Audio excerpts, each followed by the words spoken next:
ভালো কিছু কামনা করো সেটা আগে তোমার ক্ষেত্রে প্রযোজ্য হবে, অর্থাৎ আল্লাহ তাআলা সেটাকে তোমাকে দিবেন, তারপরে তাকে দিবেন। ঠিক তেমনি ভাবে খারাপ কাজগুলির ক্ষেত্রেও আপনি যদি কাউকে বদদোয়া করেন তাহলে ওই বদদোয়া আগে আপনার উপরে আসবে, তারপর তার উপরে যাবে যদি আল্লাহ তাআলা চান।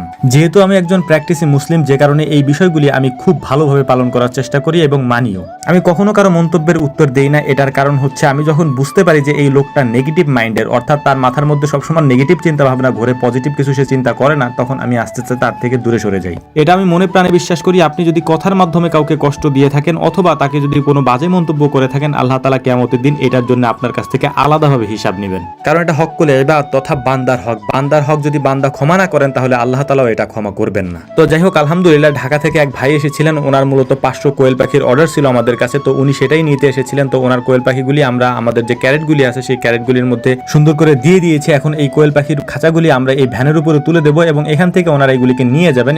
আমাদের এখানে যে বাস স্ট্যান্ড আছে ওখান থেকে ঢাকার পথে ওনারা নিয়ে চলে যাবেন আলহামদুলিল্লাহ। এখানে একটা বিষয় আপনাদেরকে বলে রাখি, সেটা হচ্ছে যে কোয়েল পাখি মূলত আমরা অনলাইনে বিক্রি করি না, অর্থাৎ অনলাইনে আমরা কোথাও পাঠাই না। যদি কারো নিতে হয় তাহলে আমাদের এখানে এসে নিয়ে যায়। ওই ভাইরাও যেরকম অর্ডার দিয়েছিলেন ফোনে, তারপর তারা এখানে এসে তারপর এটা নিয়ে যাচ্ছেন। ইভেন এই ক্যারেটগুলি ওনারা আমাদের বাজার থেকে কিনে নিয়ে এসেছেন, এগুলো আমরা দিই না, কারণ আমাদের গরুর খামারে অনেক ব্যস্ততার কারণে আমরা এইগুলি করতে তেমন একটা সময় পাই না, যে কারণে আমরা আগে থেকে বলে দিই এই জিনিসগুলো নিয়ে আসার জন্য। তো যাই হোক, ভাইদের জন্য দোয়া করবেন, এর পাশাপাশি আমাদের জন্য দোয়া করবেন। আসসালামু আলাইকুম ওয়া রাহমাতুল্লাহ।